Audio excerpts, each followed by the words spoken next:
Hello, friends. Welcome to Amplifying Authenticity, the podcast where we explore what it really means to live, lead, and love from a place of truth. I'm your host, Megan Fucciarelli, speaker, author, and leadership coach, and I believe that authenticity isn't just something we talk about, it's something we practice, one courageous choice at a time. Today, I'm thrilled to be joined by someone whose very presence embodies that courage. Dr. Carolyn Strong is the CEO of Strong Conversations, a passionate advocate, educator, and national voice on identity, belonging, and bullying. You might have seen her featured on ABC News, where she shared deep insights on how our intersections shape the way we show up in the world. This is a conversation that's going to go deep fast. So take a breath, grab your coffee, or if you're me, grab your Mountain Dew, and let's dive in. Carolyn, welcome. I'm so excited to have you with us today. Thank you. I'm excited to be here. How are you? I am doing well. I'm really excited about this conversation. We talk a lot, but we don't always dive into this kind of stuff. So I'm excited to dive in. Okay. I know one thing you say quite a bit is that you lean heavily into your intersections. I want to start there. What does that mean to you? Well, for me, it means that there is not necessarily just one part of my identity that I'm able to focus on because of how I show up in the world. I'm not just a member of one marginalized group that I can ignore, but several.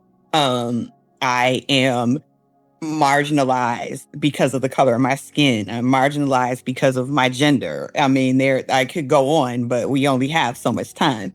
So I think for me, the only way to stay true to who I am is to recognize and be always mindful of the fact that all of these things make me who I am.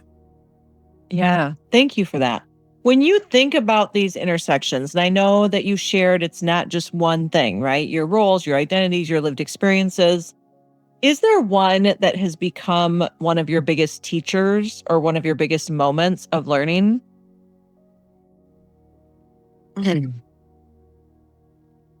That's a hard one, only because I try to learn something in everything I do. And I don't see the point otherwise. So I think that just the biggest lesson, I can probably answer that a little more succinctly. The biggest lesson that I've taken from just living life in these spaces that I've carved out for myself is that no one is coming to save me. No one's barely coming to help me. So in that, the things that I am able to accomplish, the things that I'm able to do, I have to kind of carve that space out for myself, because nobody, like at this point, if you're not getting a seat at the table, it's time to build a new table. So unfortunately, that table came from IKEA, and anybody that knows me knows I don't do well with visual directions, which is why it's taking so long. But other than that, I think that's probably my biggest lesson, is that I could sit here all day saying that's unfair, that's not right, and it could end there and nothing would change. But the lesson that I've learned is that that's not fair, that's not right, has to only be the beginning. I love that. It has to be the beginning. How have all of your experiences up to this point shaped your purpose and your mission, specifically for Strong Conversations? Well, so you just in there, just right away. I'm going into it. We're going into Strong Conversations. We're going into it. We're going to go deep really, really quick. I told you this. You did. And I kind of thought you were joking. No, I don't have a Mountain Dew in my hand. I can't joke without the dew. Oh, no. I think for me, I've wanted this space for so long and needed this space for so long. I remember having conversations right after undergrad, way back in last century in the wee old 1900s, about just creating these spaces. Back then, again, there really wasn't the lexicon to say I want to lean into culturally responsive work, but it was more for me, I want to create spaces where people who look like me don't have to be afraid all the time.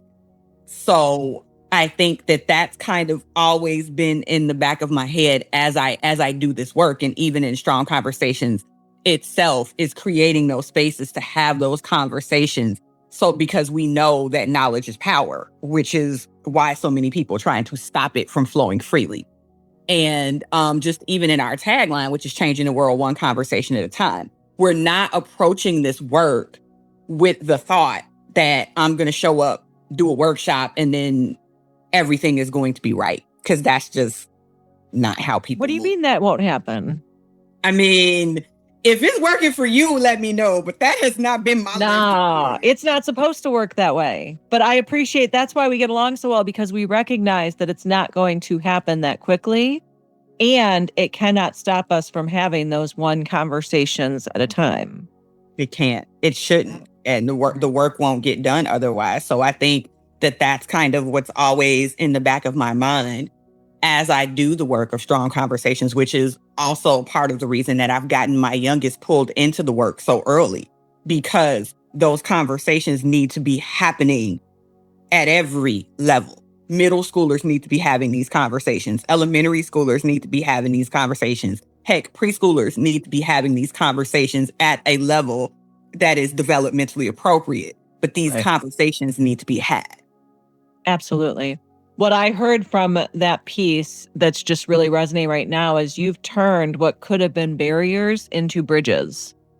And you have said, this cannot be it. You've said there are other things out there, and this has to be the beginning, not the end.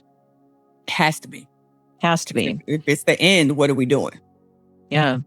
You mentioned bringing your daughter into this work. Do you want to talk a little bit more about what you mean by that statement or what you're doing with your daughter? Sure. My youngest is 10, and one of the workshops that we've recently developed is a workshop that is specifically surrounding intergenerational praxis and intergenerational advocacy, which is teaching the next gen. Well, not even the next, because we're now into Gen Alpha. My oldest is Gen Z, but now we're talking about Generation Alpha and teaching them how to advocate for themselves in a very useful way, or in a way, in a very calculated, doesn't feel like the right word. But we're not just complaining. We're using our voices collectively and in a way that we hope will create change. So I guess calculated is the word that we have, in a very calculated way, in a very intentional. That's the word. Intentional way, right? And I think in a very intentional way. When you talk about, like, I don't know if I want to use the word calculated, there's so many words that can have weight in both positive and negative ways. And I think it's about how we come to the space when we use that word. Because if I trust you and you use the word calculated, I think of it as a positive, intentional choice. And a plan. If I don't trust you, I think of it as, oh, she's trying to get one over on me, right? I think there's so many words like that, that if you trust the person, it comes down to relationships, right? It comes down to trust, transparency. I've had to deliver some really bad news. And I know that if I've built a relationship with that person, they know that it's not coming from anything other than necessity. And I'm going to do right on the other side of it. Yeah. Right? And that's a very, very fair assessment in that trust piece. And that trust piece is very important. And that's one of the reasons, and you know this, that I spend so much time, even in workshops, level setting and trying to build that, as much of that trust as you can in these truncated times. Because even if I only have 2 hours with you, I need to dedicate some of that time to trying to prove to you that I am trustworthy and you are safe with me, because this work doesn't occur without safety. It can't. Now, I want to take this, and this might go down a rabbit hole, but it's just really speaking to me right now. Okay. I find that there are quite a few people in our society that don't trust themselves, let alone others. So how does that play in to authenticity? And how does that play into the idea of the role and the value of trust when it's interpersonal trust within ourselves? Oof. You didn't tell me to bring tea, nothing. Okay. We're just, I don't have my due. You don't have the tea to spill, but we're going to spill it. Just, we're going to do it. I think that, I don't know that I know how to answer that, because that's a hard one in terms of, but that's also why, yes, I do. That's also why I have been very intentional, and I would posit that you have too, about putting out just how much of this work is internal before it can ever be external. So that's that piece right there. It's like, if you don't trust yourself, you're not going to be able to be authentic in this work. Like, if we look at what's happening just across the world right now, I think that a lot of what's happening, without getting too deep into it, because that's another show, is that we're dealing with a bunch of people that don't trust or like themselves. And they are kind of projecting that onto the rest of us. Because it's kind of that very eyes, pay no attention to what's behind the curtain, because what's behind the curtain is somebody that's very unsure. And okay. Yeah, what I'm hearing there is, before you can be your authentic self, you have to find your authentic self. Yeah, you can't be what you can't see. Right. You cannot have this conversation without truly knowing where you stand. And as we think about authenticity, and that's our whole conversation for this podcast series, is authenticity, right? And I just received an email today that authenticity is an overused buzzword. And I said, well, it is if it's just a word. But if it's how you live on a regular basis, and it's how you move through the world, it's not a buzzword, it's a way of life, right? And it's... Yeah. But I think that's true of all of the words that have gotten co-opted and put into that little basket of bad. Absolutely. And we're not going to go through the list of words, because we're not going to end up on more lists. We're already on enough list, my friend. Right? Between the two of us, I think we're on every list that's abound. And I think one of the pushbacks that we get, especially when we started leaning into the word authenticity, is, oh, you just want people to overshare every aspect of themselves. And that's not what we're leaning into, because I will say this right now, and I think you and I have had this discussion, that not everyone deserves my authenticity. Not every space I walk into deserves to see every aspect of myself. But that's where I have to know who I am, so I know what parts of me to share and what parts of me not to share, because it's all about safety, right? So when we think about that comment or that rebuttal of, well, you're saying to be authentic, that just means oversharing, or TMI, too much information. Do you have a response to that? I do, because it just tells me that you don't understand authenticity in its authenticness, pun intended. It tells me, because again, I can walk into a room, and you know this, and I don't have to say a word. I don't have to share anything. And for the most part, people understand that what you see is what you get. Because authenticity is not always about what you say. When I show up into a space, I'm not bearing my whole life before you. No one is doing that. That's not what's happening. But what I am always going to do, no matter what, is walk and stand in my truth. And what truth looks like is not always in what you say. It's not always in the words that come out of your mouth. It's in the decisions you make. It's in how you carry yourself. It's in what you allow in your space. It's in what you devote your energy to. And notice how none of those things necessarily end with me having to tell you anything about me. My authenticity speaks for itself. Absolutely. And that's the part that they don't, but that's how you know that statement was made by somebody who hasn't found out who they are yet. Because you believe on some level that walking into a room and being authentic means, hi, I'm Carolyn. I'm blah, blah, blah. I'm this, I'm that, I'm that. Now you have my whole story. I will hold space while you cry about all the poor things that have all the bad things that have happened to me in my life. See how authentic I am? So true. You just dropped the mic on that one, because that is some people's interpretation, right? That, oh, you're just going to unleash all of your trauma. And it's not about that. It's about being true to who you are, stepping into your values, sharing who you are, standing true on who you are. It's not about what you are. It's about who you are and who you believe. But that's also how you know that the person that's putting that information out there is not necessarily a healed individual, because you don't know the difference between authenticity and a trauma dump. Oh, right there. Right there. All right. So let's switch gears into something that I'm super excited because I'm so proud of you. I love being proud of people I know. Oh, what did I do?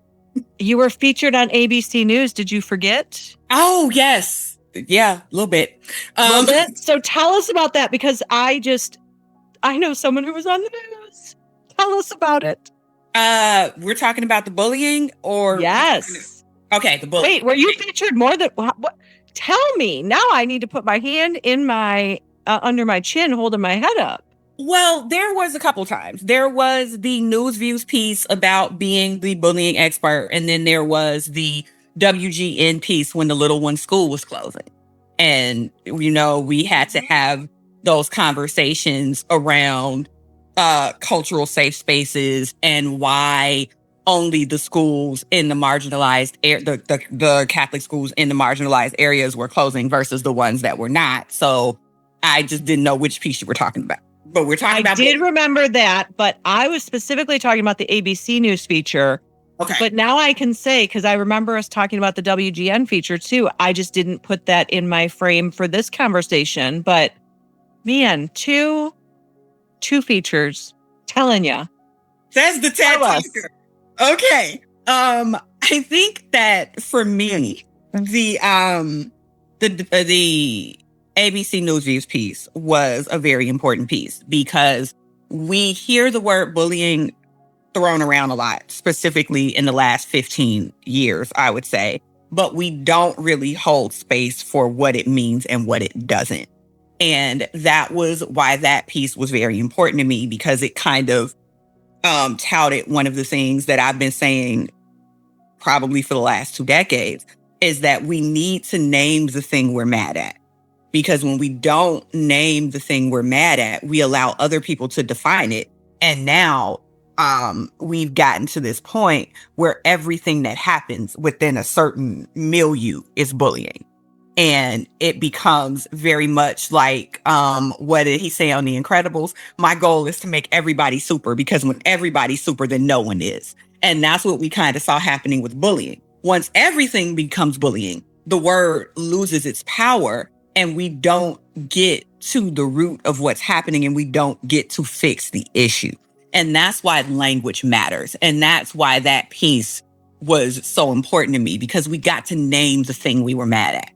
We got to tell people what it looks like. We got to tell people what the state and the federal government say it is. And we got to tell people what to do about it and how to look for it, which is not something we get to do on a platform like that very often.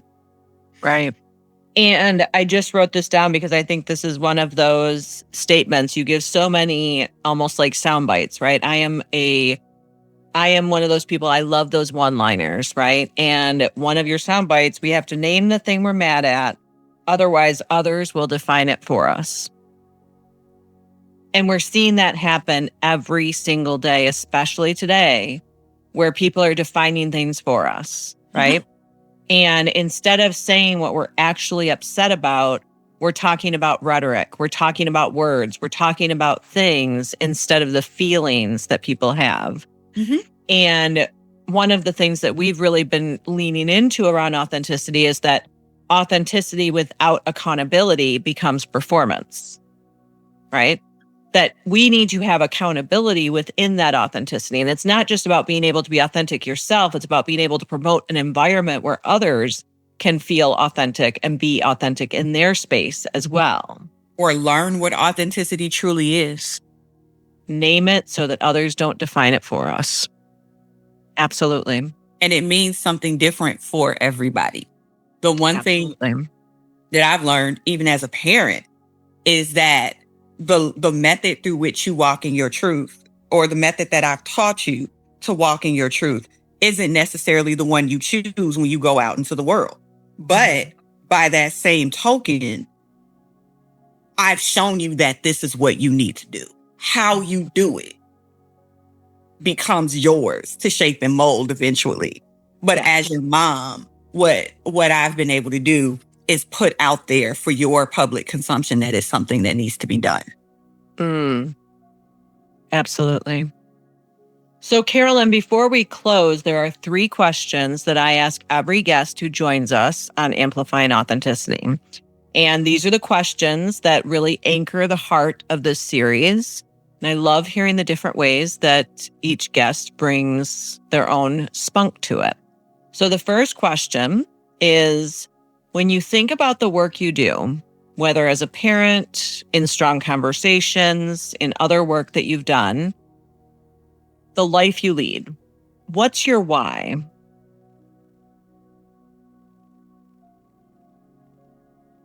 As a parent, I know I'm supposed to say my why is my kids, which on some level they are, but I was doing this work before I had children. So I will say they are a big part of why I do what I do now.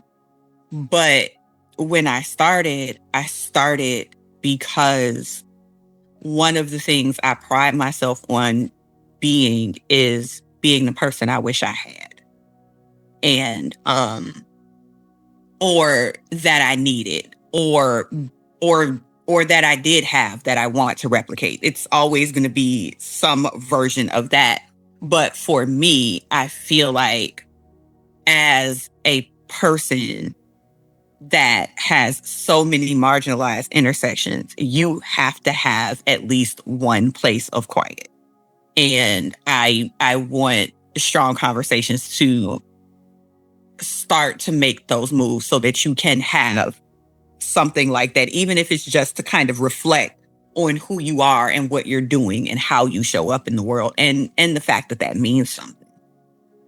So I think that that's my why, is that I really just wanted to be a rainbow in somebody's cloud. I don't know that I always do that. Sometimes I piss a lot of people off and I'm more like the storm in their cloud. But hey, you get to the rainbow eventually, right? The only way we get flowers is if we have rain to nourish those flowers. Exactly.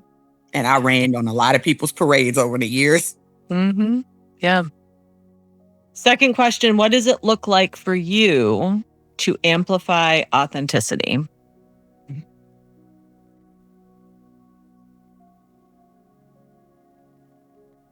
I think that it looks like the work I'm already doing.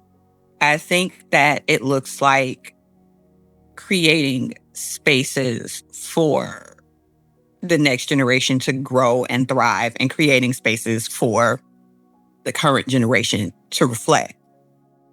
And to be still. Yeah. I want you to tell the listeners a story, Carolyn. Can you tell the listeners a story about a time that you were able to lean into your authenticity and what that meant to you or to others around you?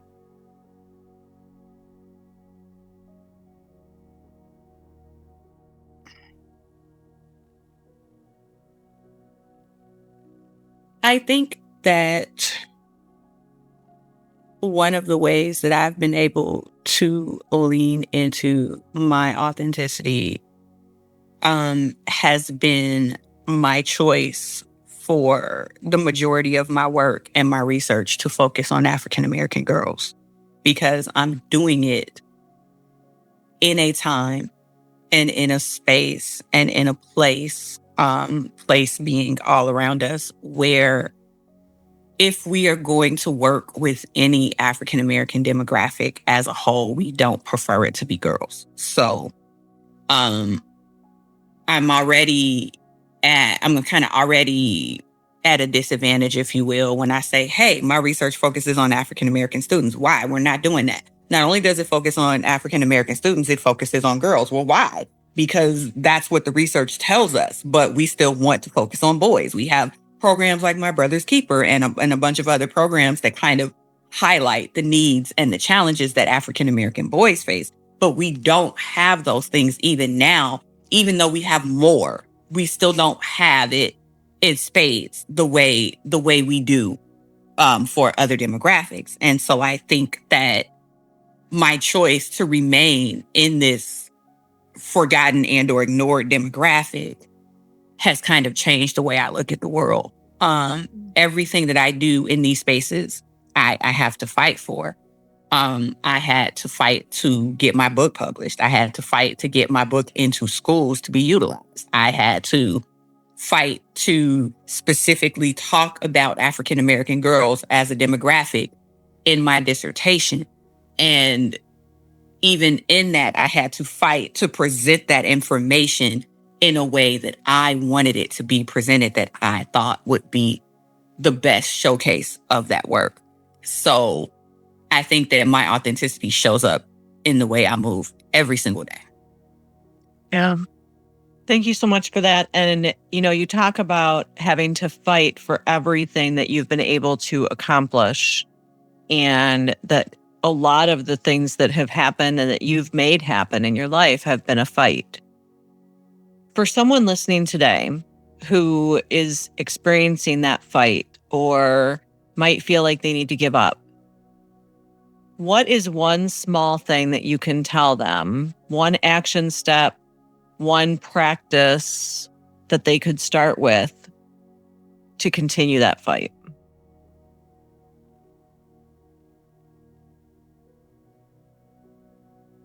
Well, I think that I can give you an action step and I can give you kind of a mentality.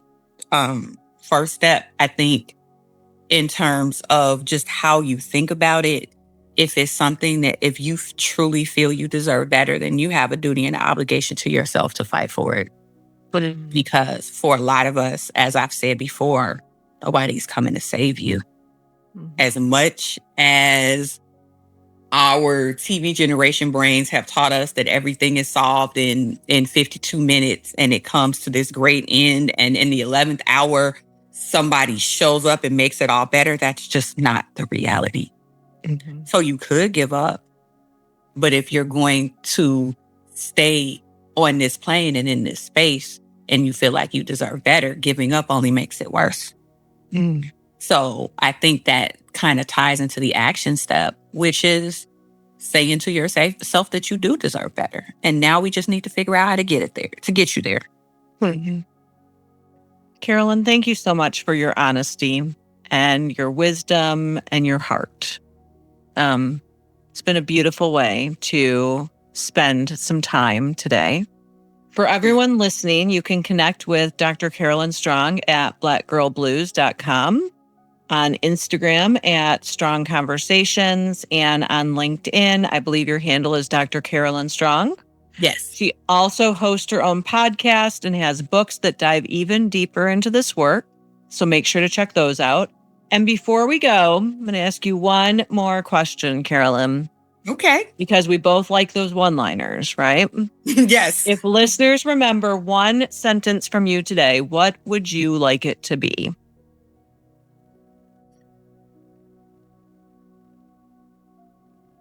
If they don't remember anything else that we've talked about today, I need people to realize that you cannot look outward for authenticity. Nobody else can make you authentic.